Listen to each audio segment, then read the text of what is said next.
Let's go live now to Canberra. The Minister for Water Resources and Drought, David Littleproud, joins me this morning. Mr Littleproud, thanks so much for your time. This passed the House last night. It'll fly through the Senate. When will the first dollar be spent? Well, obviously there's due process. This is the first time in our nation's history we've got a centrepiece to drought policy, but there has to be due process, and that's why it was important that we got it through last night.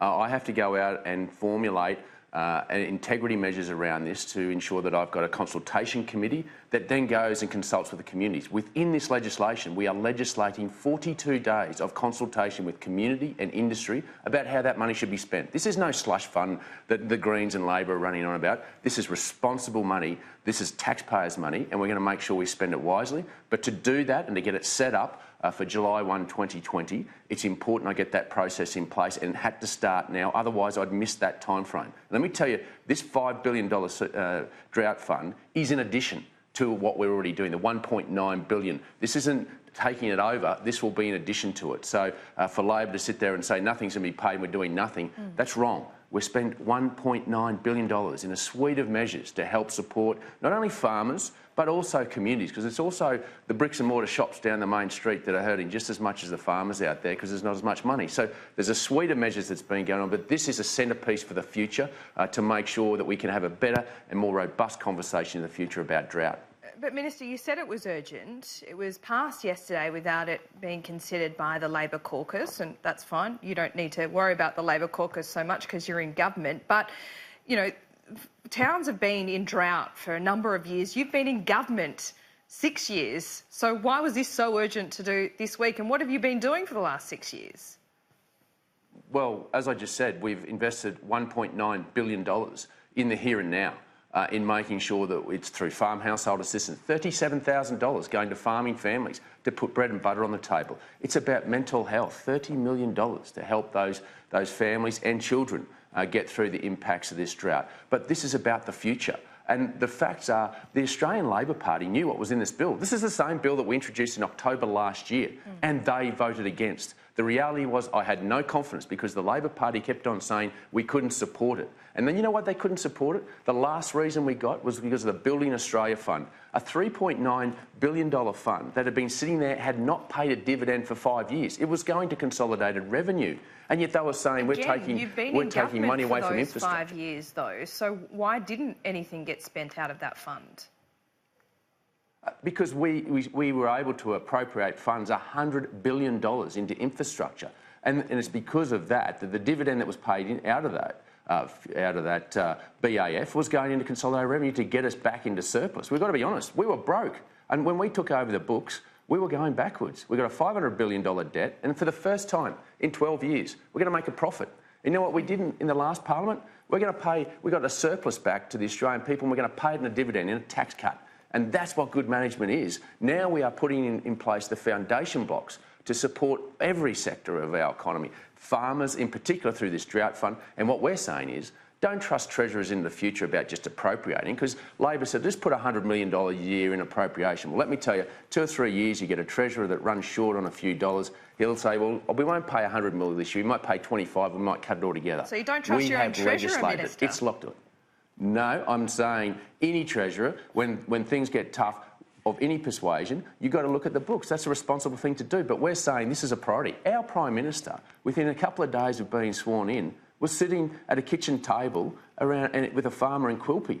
I mean, he has understood the importance of this to regional and rural Australia, because if we don't look after regional and rural Australia, I can tell you the rest of Australia suffers. And this is about us making sure that we put the building blocks to support them through the good and bad times. Well, do you have to level with some of these farmers? The climate, the changing climate, the prolonged drought, do you think this is the new normal? Oh, let me tell you, farmers have been adapting to a changing climate since we first put a till in the soil. You people in the city are just catching up to us.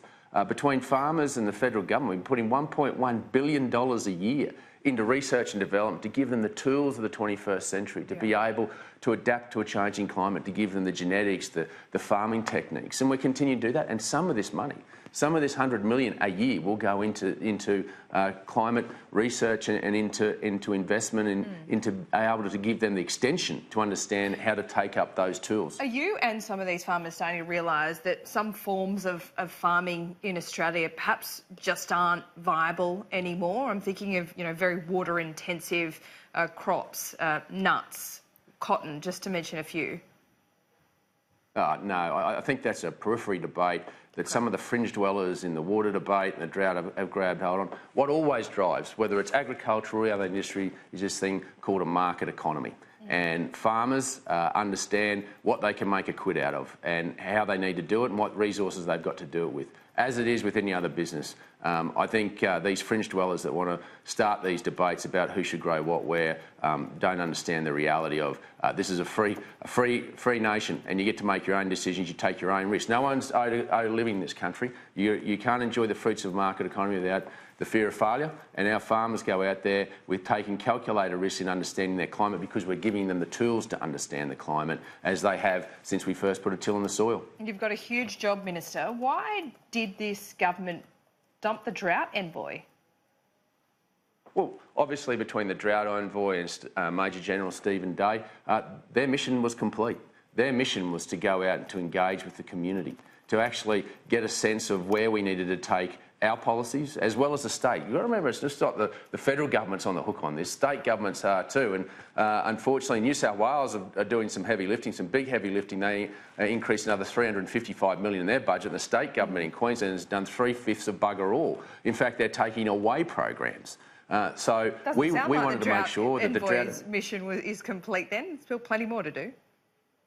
Well, from a federal perspective, it was. And I have to say, between Barnaby Joyce and Major General Day, they traversed the country and they listened and they learned. That's what our job is. It's not to sit here in Canberra and let bureaucrats tell us what needs to happen. We need to go and kick the dust, sit around farmers' kitchen tables, sit in the machinery sheds and listen to people. And that's what Barnaby and Major General Day did. They've now given us the framework, and this $5 billion future fund gives us the framework to move forward, a centrepiece of drought policy because of the work that they did. Minister, this week important legislation passed to really stop activists from storming some of these farms, which has been quite disturbing and upsetting for farmers. There will be on-the-spot fines. Is that enough, or would you like to see this go further?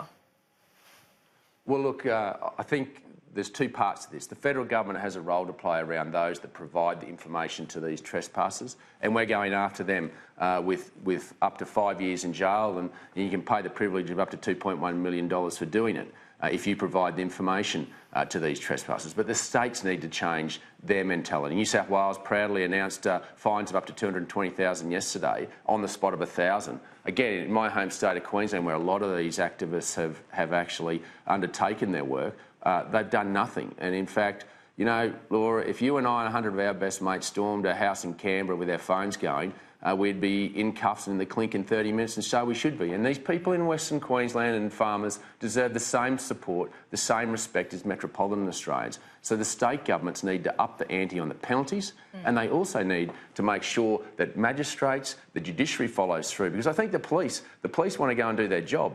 But unfortunately, if they're not getting thrown away, and if you're a recidivist, let me say, it might be a time for you to go away and reflect quietly in isolation from society if you continue to do this, because you are imposing anxiety, you are intimidating families. These just aren't farms and businesses. These are people's homes. Their children live on this. I've spoken to these families and they're traumatised. They're not celebrities.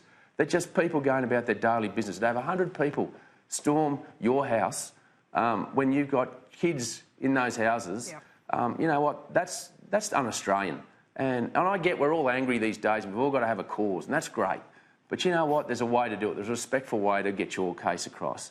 And I just say to these people, have a good hard look at yourself. Think about your fellow Australians. We respect you've got an opinion. And let me say, vegans are important. These aren't vegans, these are just activists. Vegans are important to the agricultural sector, and we need to isolate these people from society. David Littleproud, much appreciated. Thanks for your time this morning.